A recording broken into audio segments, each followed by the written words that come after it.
ወሰላሙ ዐላ ረሱሊላህ እንደገና ተመልሰናል እና ተጀምሮ የነበረውን የነብዩላህ አደምን አፈጣጠርና ከመላእክቶች ጋር ያደረጉትን ውድድር በተመለከተ ነበር። እሱን ያው ለማጠቃለል እንሞክራለን። ወይት ቁልና ለልመላእክት እስጁዱ ለአደም። ከዚያ በኋላ እንግዲህ በውድድሩ ነብዩላህ አደም በተጨባጭ አሸናፊ ሆነው ወጡ ማለት ነው።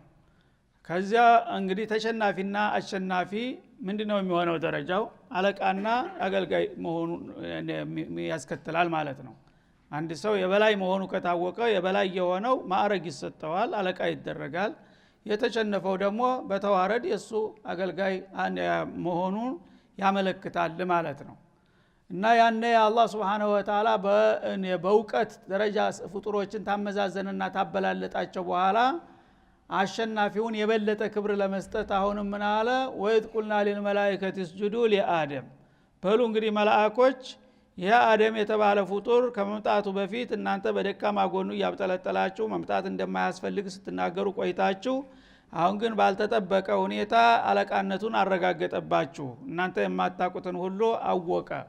ካሁን በኋላ ይሄ አለቃችሁ ነውና በእውቀት ስለበለጣችሁ የማታውቁትን ነገር ስላስተማራችሁ ለአለቃችሁ ዝቅ ማለት አለባችሁ፣ ትህትና ማሳየት አለባችሁ ሊባሉ ነው ማለት ነው። እና ለአደም ስገዱለት አለ አላህ Subhanahu Wa Ta'ala። እስጁዱ ለአደም፣ ለአደም እጅ ንሱ እንደማለት ነው።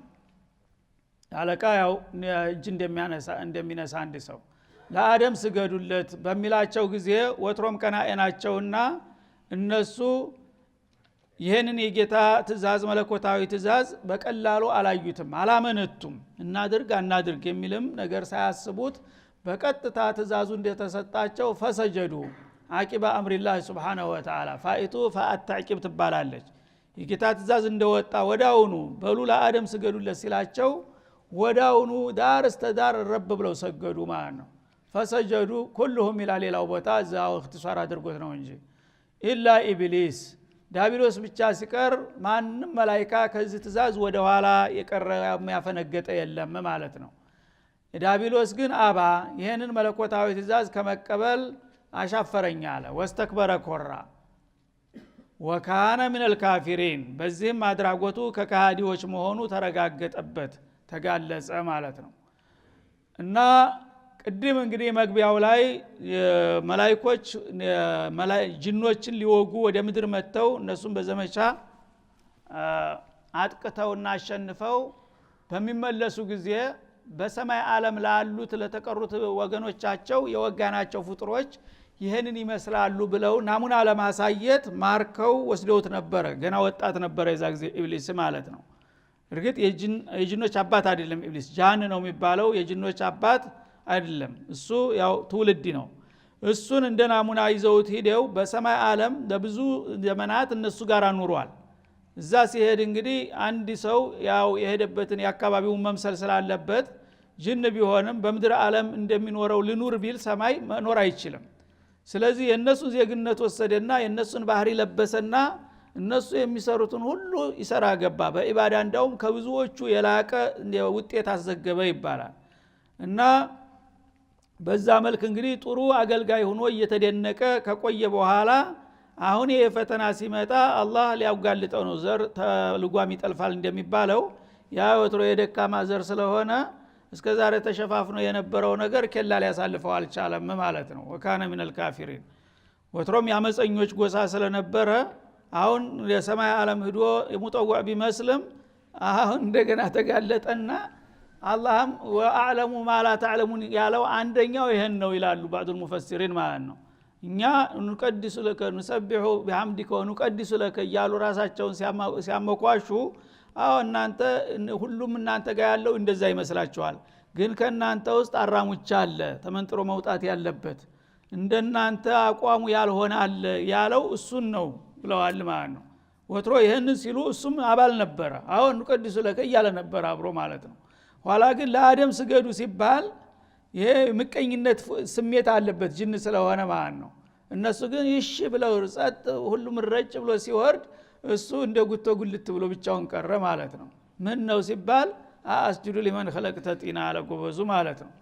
ስለዚህ አላህ Subhanahu Wa Ta'ala መጀመሪያም እሱን ለማጋለጥ ሆን ብሎ ያደረገው ነገር ነው የሚሉት ለዚህ ነው ማለት ነው። ኢላ ኢብሊስ ዳቢሎስ ብቻ ሲቀር ኢብሊስ ማለት ከአላህ ረህማ ተስፋ የቆረጠ ዲለቢስ ማለት ነው። እሱ ብቻ ሲቀር እሱስ አደምን እንደ ተፎካካሪ አዲስ ኃይል ያድርጎ ስላየው እንዴት ከኋላ የመጡ እኔ ብዙ አመታት ጌታን ሳገለግል ኑሬ ተኋላ መጥቶ ዛሬ አለቃ ይሆናል በማለት ትቢት ወጠረውና እምቢ አልሰግድም ማለት ነው። አልሰግድም ብሎ ማፈንገጡ ብቻ ቢሆን ኑሮ ቀላል ወንጀል በሆነ ነበር። ግን ሲጠየቅ የሰጠው መልስ ነው ደግሞ የባሰው አደገኛ ማለት ነው።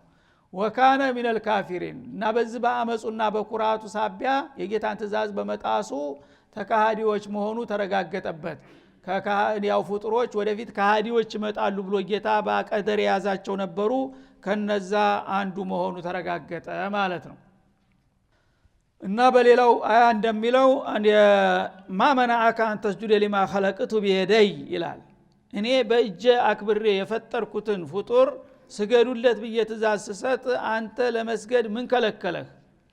መላእክቶቹ በሙሉ ሳያቅማሙ ሁላቸውም በደስታ ሲቀበሉ ትእዛዙን አንተ ይሄን ትእዛዝ ለመቀበል ምንድነው የከለከለ ብሎ በሚጠይቀው ጊዜ አስጁዱ ሊመን خلقተ ጢና አለ።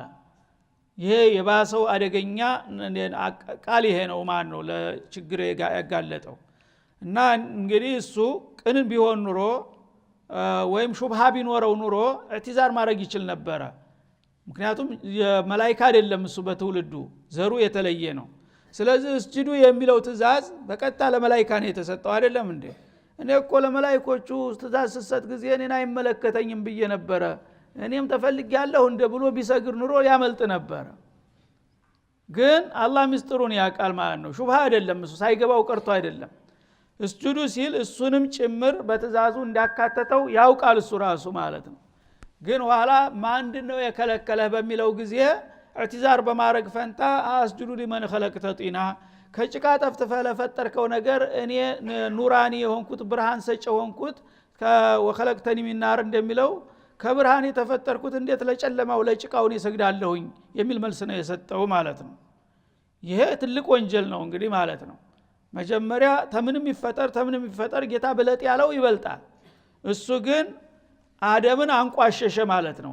እንዴ በእግሬ እኮ እየረገጥኩት የሚሄደው ጭቃ ነው አደም የሆነው እና እንዴት የኔ አለቃ ሆኖ እሱን እጅ ነሳለታለሁኝ አንተስ ደግሞ ለዚህ ውዳቂ ስገድ ብለህ እኔን ማዘዝ እንዴት ይገባሃል ብሎ ራስን እንደመተቸት ነው። አንተ ራስህ እኮ ተሳስተሃል። መሆን ያለበት እኔ አለቃ አድርገህ እሱን ነበር ለኔ ይሰግድ ማድረግ ያለብህ። እና ምንስ ቢሆን ከዚህ ከጭቃ በጣም አስቀያሚ ከሆነ ነገር ተነስቶ እንደገና እኔ ልሰግድለት ይገባል እንደ የሚል መልስ ነው የሰጠው ማለት ነው።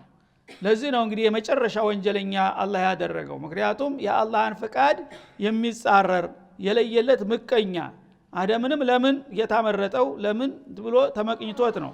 ጌታንም ደግሞ እኔን ትቶ ለምን እሱን አበለጠ ብሎ እንደስተተኛ ቆጠረው ማለት ነው። ስለዚህ ይሄ ትእዛዝ ህገወጥ ነው ማለት ነው በሱ አስተሳሰብ ማለት ነው። በመሆኑ ነው ያልሰገድኩት ብሎ መልሱን ሰጠ ማለት ነው። የዛ ጊዜ እخرج انك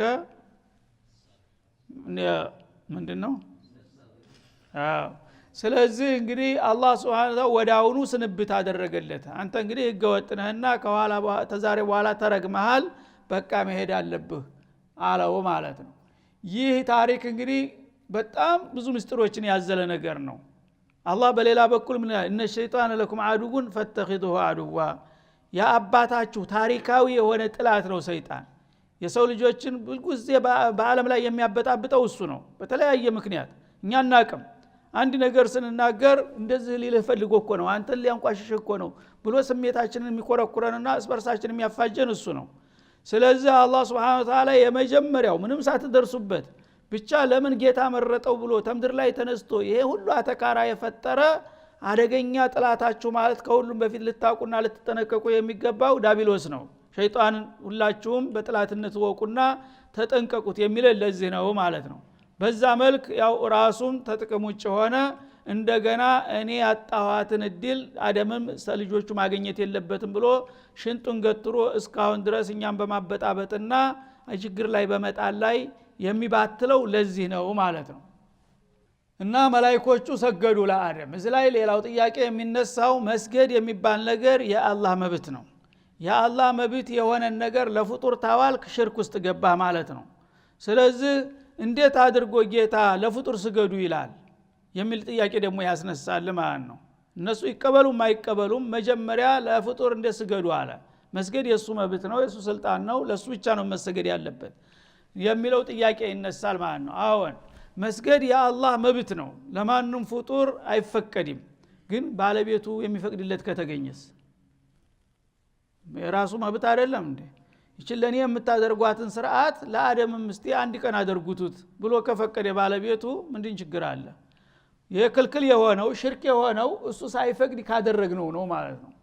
እሱ ሳይፈቅድ ለማንም እኛ ራሳችን ተነስተን ገሌ ታላቅ ነው ክቡር ነው ምናምን ብለን እጅ ተነሳንና ከሰገድን የጌታን መብት ለሱ ስለሰጠን ጌታ ይቀየመናል ማለት ነው። ጌታ ከፈቀደ ግን በፍቃዱ ስለሆነ በፍቃዱ የምንሰራው ነገር ትእዛዙን በማክበር እንደውም አጅር እናገኛለን እንጂ ወንጀል ሊሆን አይችልም። ወንጀል የሆነው ጌታ ስለማይፈቅድ ነው። ለሌሎቹ ያልፈቀደላቸው አሁንም ክልክል ነው። ሰጋጆችም አሰጋጆችም ወንጀለኛ ይሆናሉ ማለት ነው። የፈቀደለት ከተገኘ ግን እንደ አደም ምን ከለከለ? እስቲስና አደረገው ማለት ነው። አላህ ቀነሰው ከአደም መለሰ። ያችም ደግሞ አንድ ስጁድ ብቻ ናት። ሁልጊዜ ቋሚ ስግደት አላዘዘም ለአደምም ቢሆን አንድ ስጁድ ብቻ እንደ ስግደተ ሹክር አይነት ናት። ሁለተኛ ስጁድም ማድረግ የለባቸውም ማለት ነው ለፍጡር። ያቺ ጌታ የፈቀዳት ትእዛዝ አንዴ ተፈጸመ አልቃለች። ከዛ በኋላ ሊቀየስ አይችልም በማንም ላይ። ምክንያቱም ለአደም ስገዱ ስም ጠርቶ ነው። ለአለቃችሁ ስገዱ ቢል ኑሮ አለቃ በመጣ ቁጥር ልንሰግድ ነበረ። ግን ለአደም አለ በመታወቂያ ስሙ። አደም የሚባለው ሰው ሁሉ ሰው ቢባልስ ለመጀመሪያው አደም ነው። የዛ ጊዜ ሌላ አደም የለም። የዛ ጊዜ ላለው አደም ነው ጌታ ያዘዘው ማለት ነው። እና ስለዚህ ለማንኛውም መላእክቶች ዳኑ፣ ቅን በመሆናቸው የጌታቸውን ትእዛዝ ተቀበሉ፣ ስግደቱንም አከናወኑ፣ ነፃ ሆኑ ማለት ነው። ዳቢሎስ ግን በመኩራቱና በመመቀኘቱ የመጀመሪያ ወንጀለኛ ሆነ። ከዛ ጀምሮ ያው የጀሃነም ዋና ደንበኛ እሱ ሆኖ ተዘገበ ማለት ነው። ስለዚህ እንግዲህ የምቀኝነትን ባህሪ ይሄ የተንኮልን፣ ትዕቢትን፣ ኩራትን የመሳሰሉ ባህሪዎች ያለበት የጀነት እድል የለውም የተባለው ለዚህ ነው። ላ يدخل الجنة من كان في قلبه مثقال ذرة من كبر قالوا رسول عليه الصلاة والسلام كما في صحيح مسلم። እና የኩራት ስሜት ቅንጣት ፍሬ ያህል ነገር ጎመን ዘር የምታህል እንኳን ልብ ውስጥ ያለበት ሰው ጀነት ሊገባ አይችልም። ለምን? የሸይጣንን ባህሪ ነውና የተላበሰው። ሰይጣን የተባረረው በኩራት ሰበብ ነውና ማለቱ ነው። ወካነ ሚነል ካፊሪን። እና ይሄ ኢብሊስ በዚህ እንግዲህ አድራጎቱ ራሱን ተካፊሮች ቀላቀለና እንዲያውም የካፊሮች አለቃ ሆነ ማለት ነው። ከዚያ በኋላ አደም አሁንም ክብራቸው እያደገ ነው ያለው። ወቁልና ያ አደም ቀጥለን ጥላቱን ኢብሊስን ታባረርን በኋላ ታሰናበትን በኋላ ለአደም ደግሞ ሌላ ክብር ሰጠነው ይላል። ምን አልነው? ያ አደም እስኩን አንተ ወዘውጁከል ጀና፣ አንተና ባለቤትህ እንግዲህ አሁን ሁላችሁም አለቃነታችሁን እንደያዛችሁ በክብራችሁ ጀነት ዓለም ጫጉላችሁ አድርጌላችኋለሁ። ሰርጋችሁን ደስታችሁን ጀነት ዓለም ልትወጡ ትችላላችሁ በማለት ባለቤታቸው ጋራ ጀነት ዓለም እንዲገቡ ተጋበዙ ማለት ነው። የመጨረሻ ክብር ደግሞ ያ እንግዲህ የነብዩላህ አደም ጫጉላ በጀነት ዓለም ነው የተካሄደው ለአንድ አፍታም ቢሆን ማለት ነው። ያው በገዛ ጥፋታቸው ቢባረሩም እንደገና። ስለዚህ አላህ Subhanahu Wa Ta'ala የሰው ልጆችን ድርብርብ በሆነ ክብር ላይ ነው ታሪካቸውን የመሰረተው ማለት ነው። ማን ነው እንግዲህ አንድ ሰው ሙሽራን ይዘ ጀነት ግባና ተዝናና የሚባል እስቲራሃ እንኳን የሚያገኘው እድለኛው ነው አይደለም? ይሄ እንግዲህ ትልቅ የሰው ልጅ ታሪክ ነው ማለት ነው። አላህ Subhanahu Wa Ta'ala ሙሽራውን አዘጋጅቶ አሳምሮ ኩሎ አስውቦ እንደገና ጀነት ዓለም ነው እንጂ እናንተ ሰርግና ደስታ ከዛ መለስ የሆነ ቦታ አይገባውም ብሎ በዚህ ደረጃ ነው ለጀነት የጋበዛቸው ነው የሚለው ማለት ነው። እስኩን አንተ ወዘውጁከል ጀና፣ አንተና ባለቤትህ። ዘውጅ የሚለው ለሴትም ለወንድም ይሆናል። ዘውጀት መባል ለምን አይልም? አሁን ሚስቱ ዘውጀት ነበረ እንላለን እኛ። የብድር ቋንቋ ነው ያለችን። አረበኛው ዘውጅ የሚለው ቃል ሁለቱንም ይወክላል። ባልም ዘውጅ ይባላል፣ ሚስትም ዘውጅ ይባላል። ዘውጀት የሚባለው ታ ባይኖርም ችግር የለውም ማለት ነው። ምክንያቱም መቀናጆ ማለት ነው። መቀናጆ ያው ጓደኛ ስለሆነ ሁለቱንም ይገልጠዋል እና አንተና መቀናጆ ወይም ባለቤትህ ወደ ጀነት ዓለም ሄዳችሁ መኖር ትችላላችሁ ተብሎ የጀነት ግብዣ ተደረገላቸው ይላል ወኩላ ሚንሃ እና ከጀነት ዓለም ጸጋ ብሉ ተቋደሱ እንደፈለጋችሁ ረገደን በስፋት ጀነት ውስጥ ገብታችሁ ከዚህ ወዲያ ተብሎ የሚከለልና የሚቀነስ ነገር የለም ብቻ ለመብላት አቅም ካላችሁ የፈለጋችሁትን እያሻሻላችሁ መብላት ትችላላችሁ ተብሎ ልቅ የሆነ ፍቃድ ተሰጣቸው ማለት ነው እንግዲህ ቦፌ ገብተህ የቻልከውን ሁሉ አንሳ ከተባልክ ምን ያህል ክብር ነው ሂሳቡ በእኔ ላይ ነው የሚልህ ታገኘ ማለት ነው ወዲስ ተሚከበተር ድረስ ትገፋለህ ሁሉ ነገር ግን አላህ Subhanahu Wa Ta'ala በጀነት ዓለም ጀነትን የሚያህል ነገር ይሄን ያህል ይበቃል አንድ ቁርስ ነው የፈቀድኩት ወይም አንድ ምሳ አይደለም ከፈለገ 24 ሰዓት ይብላ የፈለከውን አይነት ጀነት ግባና ዘልቅ ተባለው ማለት ነው ረገደን ማለት አክለ ዋሲዓ በሰፊው ምን ወሰን መጠን የሌለው ማለት ነው አቅምህ ብቻ የሚችለውን ሁሉ ብላ ጠጣ ሀይሱ ሽእቱማ በፈለጋችሁበት ቦታና ሁኔታ ቦታም አይገደብም ከዚህ ወዲያ እንዳታልፉ የሰው ግቢ ነው ከዚህ ወዲያ እንደዚህ ነው የሚባል ነገር የለም በፈለከው እየናኘ የፈለከውን እየበላ እየጠጣ መኖር ትችላለህ ተብሎ ልክ ገደብ የሌለው ስልጣንና ክብር ተሰጣቸው ማለት ነው ሱብሃንአላህ እንዴት አይነት ሀገር ተገኝታ ነበር እንደው ለትንሽ አመለጠች እንደገና አላህ ነው ኡስታዝ እሺ ለማንኛውም ለማሳወቅ ፈልጎ እንጂ ወትሮም እንዲኖሩ አይደለም የቀደረው አይተው ብቻ ጎምጅተው እንዲወጡና ለወደፊት ያቺ ነገር መቼ ነው መመለሰው እያሉ ለትውልዳቸው ታሪክ እንዲነግሩ ነው ያሳያቸው እንጂ እንዲኖሩ ቢፈልግማ ኖሮ የሁሉ ሙሽኪላ ማያመጣውም ነበር እንዲኖሩ አልፈለገም መጀመሪያውንም ማስተዋወቅ ነው እና ሀይቱ ሸቱማ ወላ ተቅረባ هذه الشجره እንግዲህ ምስጥሯ ነገር ስትመጣ ነው ይች ነገር ጀነት በሙሉ በስፋት አለ በስፋት የፈለጋችሁትን ብሉ በፈለጋችሁበት ቦታ ተዝናኑ ታለ በኋላ አንድ ነገር እንግዲህ ሊቆልፍ ሲፈልግ ሸርጥ ያመጣልሃል ማለት ነው ወላ ተቅረባ هذه الشجره ይችን ዛፍ ብቻ እንዳትቀርቧት እንኳን ልትበሏት አጠገቧ እንዳታልፉ ተጠንቀቁ ብሎ አንዲት ዛፍ የተለየች ዛፍ አሳያቸው ይችን ዛፍ ብቻ እንዳትበሉ ከዚህ ውጭ ያለ ግን የፈለካችሁን ብሉ ጠጡ ተብሎ ተሰጣቸው በዚህ ሸርጥ ነው የሚወድቁት ማለት ነው ሰው በተፈጥሮ የከለከሉትን ነገር ማድረግ ይፈልጋል የጀነትን ጸጋ ሁሉ ስፍር ቁጥር የሌለው መላእክት አይነት ተቀምጦ የተከለከለውን ካልበላው በስተቀር ሊጠፋ ሲያምረው ማለት ነው የሰው ልጅ አሁንም እንደዚህ ነው የሚያደርገው ያለው ጌታ የከለከለው ነገር ሁሉ ጊዜ ጎጅ መሆኑን ማወቅ አለበት የሚያጎመጅ በጣም የምትጓጓለት የምትፈልገው እንኳን ቢሆን ኑሮ ራስህን ማቸነፍ አለብህ ጌታ የተከለከለው ጥፋት ነው ይሄ ነገር የሚያስከትለው ማለት አለብህ ስሜታዊ ከሆንክ ግን ሁሉ ጊዜ የሰው ልጅ የሚጠፋው በስሜቱ ነውና ጌታ የከለከለ ነገር እኮ ህክማ አለው ዝም ብሎ አይደለም የሚከለክልህ ጨካኝ አይደለም ወይም ደግሞ ያልቅብኛል ብሎ አይፈራም ጸጋው እንደፈልግ ግን አንተን የሚጎዳ መሆኑን አውቆ ነው አንድ ነገር የሚከለክልህ ማለት ነው በዛ መልክ እንግዲህ ይችን ዛፍ ብቻ እንዳትቀርቧት አለ ያችን ዛፍ ለምን የሚል እንግዲህ ጭንቅላታቸው አደረችና ያ ሁሉ ፈቅዶት ያበቃ ይቺ ዛፍ ምን ስለሆነች ነው እያሉ ይችን ማብሰልሰል ጀመሩ ማለት ነው ለኢብሊስ ለጥላታቸው መግቢያ ቀዳዳ ተከፈተለት ማለት ነው ይችን ዛፍ እንዲበሉ ለማድረግ መጣር አለበት እሱ ፈኩሉ ወላ ተቅረባ هذه الشجره فتكونا من الظالمين ይችን ዛፍ ተነካችሁ ግን ተቀረባችኋት እናንተም ተበደለኞች ትሆናላችሁ من الكافرين ተብሎ ተፈስሯል ኢብሊስ ለምንድነው ካፊር የሆነው የጌታን ትእዛዝ ስለጣሰ ነው አይደለ እናንተም ደግሞ አትብሉ ያላችሁን ተበላችሁ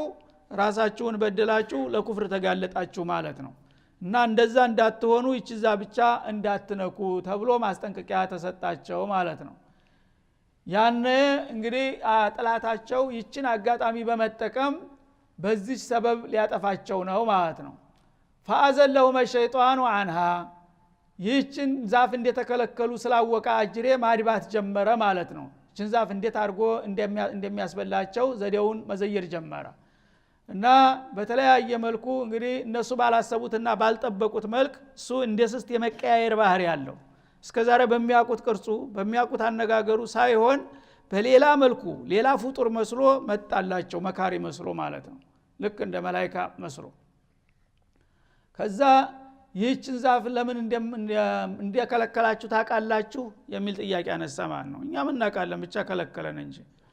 እና ይህችን ዛፍ እኮ ብትበሉ ኻሊዲን ትሆናላችሁ፣ ዘላለም ትኖራላችሁ። ይህችን ዛፍ የበላ ሁሉ እድሜው አያልቅም አላቸው። እንደገና ደግሞ ንጉሶች ትሆናላችሁ። ንጉስ ሆኖ ዘላለም የሚኖር እንግዲህ ምን ያህል እድለኛ ነው። እና አውቆ ነው ይችን ጸጋ ዝም ብሎ ብልጭ አድርጎ ድርግም ሊያረግባችሁ ስለፈለገ ቢወዳችሁም አኑሮ ይሄን የመሰለ አገር ይሄን የመሰለ ጸጋ ለዘላለም እንድትኖሩ ነበር መፍቀድ ያለበት። እሱ ግን አውቆ ይችን ገደብ ያደረገባችሁ እሷን ብትበሉ እድሜያችሁ ዘላለም ሊሆን ነው፣ ስልጣናችሁ የማይገሰስ ሊሆን ነው። ይሄን ደግሞ ሊያረግ ስለማይፈልግ ነው የከለከላችሁ። ይችን ብትበሉ ግን ረግማ አንፊሃ እሱ ወደደም ጠላም ይችን የበላ ሁሉ ዘላለማዊ ይሆናል። ለምን ይችን አትበሉም አላቸው። ተጌታ የበለጠ ለአንተ መካሪ ተቆርቋሪ ሆኖ ዲያብሎስ ማለት ነው። ይሄ ነው እንግዲህ የሰው ልጅ ቂልነቱ፣ ጌታውን ትቶ የጥላቱን ምክር ይቀበላል ማለት ነው። ይሽ እሱ ለምን ይችን ምስጢር ካወቀ ለምን ለራሱ አያደርጋትም? እኔ ይሄው እበላለሁ ብሎ ለምን አቀንጥቦ አልበላም የፊታቸው ላይ? ይሄ እስቲ አንተ ሞክር ቅመስልኝ ይባላል እኮ። አንዳንድ ጊዜ የምትጠረጠር ነገር ምግብ ሲያቀርብልህ ተጠረጠርክ፣ አስተናጋጁን ቅመስ ትለዋለህ አይደለም? ቅመስ ቢሉት ኑሮ ምን ይሆን ነበር? አይችልም ነበር። እሱ ራሱ በሆነ ምክንያት ወደ ኋላ ይሸሽ ነበር። ግን አላህ እንትን ብሏልና ትዝም አላላቸው። እነሱ በየዋህነት ገና አዲስ የመጡ ፍጡሮች ናቸው። ተንኮለኞቹን ተንኮል አያውቁም። ሁሉ ነገር ኸይር ይመስላቸዋል ማለት ነው። ደግ ሰው ሁል ጊዜ ክፉ ያለ አይመስለው። በዛ መልክ እንግዲህ ይህችን ነገር እንዲበሉ ገፋፋቸው ማለት ነው። በዛ ምክንያት መጀመሪያ የተሸነፉት ሐዋ ናቸው። ሴቶች ብዙ ጊዜ ስሜታዊ ስለሚሆኑ የሰው እየለኛ አስቦ ዘመድ ብሎ እየመከረን ለምን አንቀበለውም እያሉ መጎትጎት ጀመሩ። የሱ ተባባሪ ሆነው አደምን ለማሳመን ማለት ነው። ሴት ደግሞ እንትን ያለው አያድርስ ነው። ሴት የላከው ምን አይፈራም ይባላል አይደለም? እና እንዴት እኛ ዘመድ ብሎ ይሄ ሰውዬ እንደዚህ እየመከረን እያለን ምን አለ ይሄን ነገር ብናረግ፣ ምክንያቱም ነገ ሞት ከመጣብን ምን ልንሆን ነው እያለች እንትን ስትላቸው እሳቸው መለዘብ ጀመሩ ማለት ነው። ከዛ ፈአዘለሁም ሸይጣኑ አንሃ ከዛች ከጀነት ሁሉ ነገር የተሟላባት ከሆነ ከተደላደለ ኑሯቸው ባላሰቡትና ባልጠበቁት ዘዴ አንሸራቶ ዘርጦ ጣላቸው ይላል አላህ። አንተ በመንገድ ላይ ስትሄድ ጫማ ሲከዳህ እንዴት ነው የምትነጥረው? እንደዛ አፈረጣቸው ሳያስቡት ያችን ነገር በመብላት ማለት ነው። አንሸራተታቸው። ፈአኽረጀሁማ ልክ እንዳሰበው ተሳካለትና ከዛ ከጀነት ዓለም የሷን የበላ ሰው ከጀነት ይባረራል ማለትን አውቆ ነበርና ከጀነት እንዲወጡ ሰበብ ሆነ እሱ ማለት ነው። ሚማ ካናፊ ከነበረው ከደላ ከሞላው ኑሯቸው በቀላሉ አፈናቅሎ የለበሱት ልብስ እንኳን ሳይቀር ከዳቸው። ልክ ያችን ነገር ሲበሉ የጀነት ልብስ በሙሉ እንደ በላያቸው ላይ እየጣላቸው መብረር ጀመሩ። አርቃናቸውን ቀሩ። فاخذ يخصفان ورق الجنه ያተክልት ዛፎችን ቅጠል እየቆረጡ ላያቸው ላይ መጣጣፍ እስከሚጀምሩ ድረስ ማለት ነው። በዚህ መልክ ጉድ ሰራቸው ይላል። فاخرجوا ما كان في ከነበሩበት የተሟላና የተዳላ ጸጋማ ህይወታቸው በቀላሉ አንሸራቶ በማፍረጥ አፈናቀላቸው። ወቁልና ቢጡ بعضكم لبعض عدو ከዛ በኋላ ትእዛዙን ስለጣሱ ወዳውኑ ከጌታ መግለጫ ተሰጠ ማለት ነው። እናንተ ይችን ዛፍ እንዳትቀርቡ ተብላችሁ ነበር። አሁን በጥላታችሁ ተሰብካችሁ የኔን ትእዛዝና አደራ ጥሳችሁ ከበላችሁ ቶሎ ከዚች ሀገር ውጡ ተብሎ የስንብት ትእዛዝ መጣላቸው ማለት ነው። እና በጣም የሚያሳዝን ትልቅ ኪሳራ ነው። በዚህ መልክ እንግዲህ እህቢጡ አላቸው፣ ውረዱ ከጀነት ዓለም። እንደ አይነት ወንጀል የሚፈጽሙ ሰዎች እንዳውም ከጀነት ብቻ ሳይሆን ከሰማይ ዓለም መባረር አለባቸው ተብሎ ወደ ምድር ዓለም እንደገና እንዲመለሱ ተደረጉ። ወደዛ ወደ አስላቸው ምንጫቸው ምድር አይደል ከአፈር አይደል የተፈጠሩት፣ ወደ ነበርክበት ተባለ ማለት ነው። እድገቱ እንደገና ተቀለበሰ። እቢጡ بعضكم لبعض عدو እና እናንተ ከፊላችሁ ለከፊሉ ተቃራኒ ጥላት ሆናችሁ ውረዱ ተባሉ ማለት ነው። ዝም ብሎ የሰላም መውረድ እንኳን ቢሆን ኑሮ ብዙ ባልጎዳቸው ነበር። ግን ኢብሊስ አሁን ወዳጅ መስሎ ከኔ አስከድቶ እናንተን ይህን እድል እንድታጡ አድርጓችኋል። እናንተ ደግሞ የሱን ምክር ከኔ አብልጣችሁ አክብራችሁ እሱ ጋር ወግናችኋል አይደለም? ይህን ካደረጋችሁ ደግሞ ኢብሊስ እና እናንተ የማትጣረቁ ጥላቶች እስከ መጨረሻ የሁል ጊዜ የምትተናከሱ አድርጋችኋለሁና ያው ረጅሙን ትግላችሁን መሬት ወረዱና አቧራው ላይ እዛው ተንከባለሉ አላቸው ማለት ነው። ቀጥል የመረጥከውን ወዳጀ ብለህ የመረጥከው ጥላትህ ነውና እዚህ ያበቃ እሱ ጋራ ሰይጣንም የፈለገውን ያህል ብታገለግለው የፈለገውን ያህል ብታከብረው አይ አንተ ዘመዴ ነህ ብሎ እንደማይቀበልህ ነው። እናንተም ደግሞ እኔ ጋራ ወደኔ እስካልተመለሳችሁ ድረስ መዳኛ የላችሁም ለማንኛውም እልካችሁን ተዋጡ ወደ መሬት ሄዳችሁ ተብሎ ኢብሊስም እነሱም ተባረሩ ተጀነት ዓለም ማለት ተሰማይ ዓለም ወጡ። ወለኩም ፊል አርዲ ሙስተቀሩን እና ከዚህ ከጀነትና ከሰማይ ዓለም ተወርዳላችሁ ተዛ ስትወርዱ ያው ሌላ መተኪያ ቦታ ተዘጋጅቶላችኋል። ምድር የምትባለው ዓለም ለእናንተ መርጊያ ናት ወትሮ ምንጫችሁ ናትና ወመታዑን ኢላሂን እስከ ተወሰነ ጊዜ ደግሞ መገልገያም ትሆናችኋለች። ምንም እንደ ጀነት ባትሆንም መቼም ለመኖር ያህል መኖር ይሻላልና የተወሰነ መገልገያ ትሆንላችኋለች ይላቸዋል ማለት ነው። እና ወደ መሬት እንደገና ከሰይጣን ጋር ተፋጠው ትግላቸውን እንዲቀጥሉ ተሰናብተው ወረዱ ማለት ነው። እና ባዕዱኩም ሊባዕድን የሚለው ሰውና ኢብሊስ ሁልጊዜ ጥላት ነው የማይታረቅ ጥላት። ሰውስ በርሱ ለማለትም ያው ተተርጉሟል። ሰውም በእምነት በተለያየ ቁጥር የዛው አይነት ነው። ያ እምነቱን የካደው ከኢብሊስ ጋር ስለሚወግን አማኞች ጋር ሊስማማ አይችልም። እሱም ሁልጊዜ ይቀጥላል በጥላትነቱ ማለት ነው። በዚህ መልክ እንግዲህ አላህ Subhanahu Wa Ta'ala እነዚህ ፍጥሮች በዚህ መልክ ትግላቸውን እንዲቀጥሉ አደረገ ማለት ነው። ያነ አደም ስተታቸውን ተገነዘቡ። ሰው ከስተቱ ይማራልና ደግነቱ ተስፋ አልቆረጡም ማለት ነው።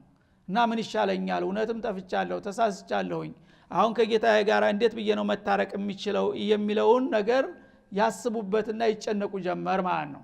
ያነ ከልባቸው መጸጸትና መመለስን ስላየላቸው ጌታ ራሱ እንዴት እንደሚታረቃቸው የሚያግባባ ቃል አስተማራቸው በልባቸው ውስጥ አፈሰሰላቸው። ፈተለቃ አደሙ ሚን ረቢ ከሊማት ነብዩላህ አደም ከጌታው ከሱ ጋር የሚያስማማና የሚያስታርቅ ቃላትን ተቀበለ ይላል። በህሊና ውስጥ እንደዚህ ብለህ ብትለምነው ጌታ ይራራልሃል የሚል ወህይ መጣላቸውና በዛች ቃል ተጠቅመው ጌታቸው ጋር ሊታረቁ ነው ማለት ነው። ከሊማት እነዛ ቃላቶችን ሌላው ቦታ ላይ ሱረቱል አዕራፍ ይመስለኛል ያው አላህ Subhanahu Wa Ta'ala ምን ብለው እንደጠየቁት ተናግሯል ራሱ ማለት ነው። ሱብሃነከ ኢና ኩና ሚነ ዛሊሚን የሚለው ማለት ነው።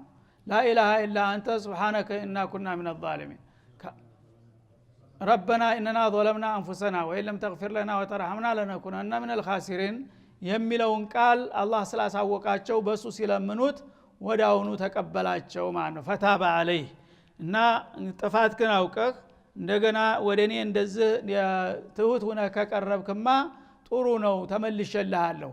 ግን ብመለስም ለዘለቄታው እንጂ አሁን ከጀነት መሰናበቱ የማይቀር ነው በማለት ለወደፊት ግን ወመታዑን ኢላሂን አለ። እስከ ተወሰነ ጊዜ ድረስ መሬት ትቆያላችሁ። ቂያማ ሲደርስ እንደገና ወደ ሀገራችሁ መመለስ የሚገባው ይመለሳል፣ መቅረት ያለበትም ይቀራል። በመሰረቱ አንተን ተመልሼልሃለሁ አላቸው ተባለቤታቸው ማለት ነው። ኢነሁ ሁወ ተዋቡር ረሂም አላህ Subhanahu Wa Ta'ala ለተጸጻቾች ተቀባይ መላሳ የሆነ ሩህሩህ ጌታ ነውና በዚህ መልክ እሳቸው ማመላለሳቸውን በማወቃቸው ጌታም ተቀበለቸው ነው የሚለው። ስለዚህ አሁንም ሰዎች ያው የአባታቸው ታሪክ ስለሆነ ያጠፋሉ ይሳሳታሉ። ግን አባታቸው ጥፋታቸውን አውቀው እስከተመለሱ ድረስ ደግሞ ጥፋቱን ብቻ ሳይሆን መውረስ ያለብህ መመለሱንም ማወቅ አለብህ እንዳባትህ ማለት ነው። በሆነ ባልሆነ ምክንያት ለግላዊ ጥቅም ለጊዜያዊ ስም ብለህ ያልሆነ ጌታ ያልወደደውና ያልፈቀደው ነገር ልትሰራ ትችላለህ። ግን ጥፋትህን ተገንዝበህ ከተመለስ ጌታ ይቀበልሃል፣ አይጨክንብህም። በጥፋት ግን እስከመጨረሻው ጫፍ ድረስ ሄዳለሁ ታልክ የራስህ ጥላት ነህና ጌታም በዛው ነው የሚያጠፋህ ማለት ነው። ስለዚህ አባታችሁ ተሳስቶ መመለሱን አውቆበታል፣ እኔም ተቀብየዋለሁ። እናንተም ደግሞ መጀመሪያ ላለመሳሳት ሞክሩ፣ ተተሳሳታችሁ ደግሞ ለመመለሱን ወቁበት። ያን ካደረጋችሁ እንደ አባታችሁ እቀበላችኋለሁ የሚል መልእክት ነው አላህ Subhanahu Wa Ta'ala የሚያስተላልፍልን ማለት ነው። ስለዚህ ያው አንድ ሁለት አያቶች ቀርተውን ነበረ ጊዜው ተጠናቋል እያሉ ነውና እዚሁ ለመቆም እንገደዳለን። ወሰለላሁ ዐለ ነብይ ወኢላ ሊቃኢና